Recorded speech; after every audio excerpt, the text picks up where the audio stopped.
Philadelphians, stop worrying about everything else. Worry about your water. The pollution of your water has been going on for a while now. That's why some of y'all losing your minds out there in Philly. Philly. You understand me? Y'all got a major problem going on. It's been going on for a minute. Via data analysis found nearly 14 billion gallons of raw sewage and polluted water spilled into the city's rivers and creeks in just 1 year. 1 year as we mark. In just 1 year, your skin breaking out, you losing your fucking mind. A whole lot going on with you. You're having health issues. You up here ranting for no reason. You up here lying to the peoples. I see why now. Let's go. Earth Day today, Brandon Goldner examines why this problem is, one, getting worse, and two, what can be done to solve it. This is where the Frankfort and Tacony Creeks meet in Philadelphia's Juniata Park, and where Katera Moore often brought her kids. What do you think about what we're seeing? Awesome! Me and my kids would get in the car, and we would go to the places where we knew we would find these things. They found moments like this. And sticks and branches. When heavy rain caused raw sewage to flow through this creek back in 2009. Kind of amazing, like, and astounding, because like you're seeing a kind of like gushing water. It was fun, but it was also not fun because that's not supposed to happen. Yet it's still happening. It smells like a bathroom. Dina Ridgway works with children at a nearby rec center. She says many of the kids struggle to have fun because of the smell. It just smells like someone just dumped their toilet. What's causing that smell? English language, cuss. It's 24 feet across and 21 feet high. And according to Water Department data we analyzed, from July 2023 to June 2024, nearly 2 billion gallons of raw sewage and polluted stormwater came out of this pipe into the Frankfort and Tacony Creeks. Now you may be thinking there's something wrong with Philadelphia's sewage system. In fact, it's working as designed, and the department admits that's the problem. Philadelphia is old. Many of the ideas born here are timeless. Others are showing their age. The priorities that when the sewer system was created were different than they are now. Philadelphia Water Department's Maria Horowitz says about 60% of the city, including some of its oldest neighborhoods, have a combined sewer system. Wastewater from your home and rainwater collect in a single underground pipe. The city treats all that polluted water before releasing it into the Schuylkill and Delaware rivers.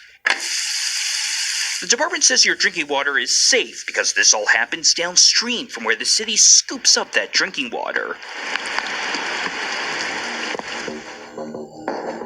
But when it starts to rain heavily, it could overload the system, potentially forcing contaminated water back up into people's homes. To prevent that, 164 pipes called outfalls are scattered throughout the city to divert that untreated water into the city's creeks and rivers. I think it's offensive. I think it's incredibly, incredibly sad. Maya Van Rossum runs the Delaware Riverkeeper Network, an environmental advocacy nonprofit. She says when polluted water spills out of these outfalls, the water can be dangerous, especially for kids in Philadelphia's most economically challenged neighborhoods who hang out and swim in these.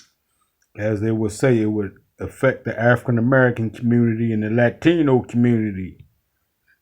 Creeks. They're swimming in the water, they're engaging with the water, they ingest that. You can have gastrointestinal issues.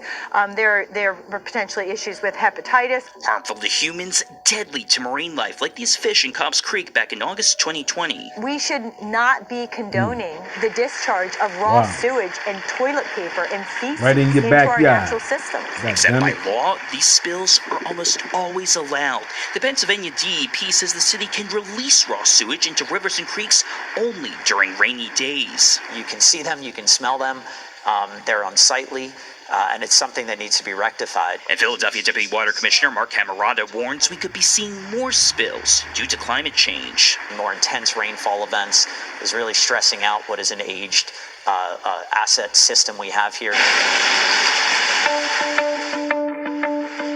The city's in the middle of a 25-year, $2.4 billion plan to prevent too much stormwater from flowing into its system. The water department's installing thousands of pieces of green infrastructure throughout the city, like this bump out, which juts out from a street curb. Once finished, it will use plants and stones to filter and capture rainwater before it enters the sewers. For us, it was just a better solution than tearing up the city. Horowitz says of these pieces that are already finished, they've prevented 3 billion gallons of polluted water a year from pouring into the city's waterways. Still, water department data we analyzed shows between July 2023 through June 2024, nearly 14 billion gallons of polluted water flowed into the city's rivers and creeks. That's not solving the problem, and it's not solving it in a meaningful way. Van Rossum wants the city to think bigger, bolder, but Horowitz says separating Philadelphia's stormwater and sewage pipes would tear up streets, disrupt daily life, and cost billions of dollars. Behind the scenes, it's a very tenuous conversation about which areas, what should we replace, and what are our priorities, because we definitely can't do them all in one shot. Yet in this one shot from 15 years ago, Moore captured the challenges facing Philadelphia and its combined sewer system. You're going about your life, you're not really paying attention to some of these things, but kind of understanding that these things matter. It matters to our now grown children, both working on environmental issues, and it matters to the health of our environment. Brandon Goldner, CBS News, Philadelphia.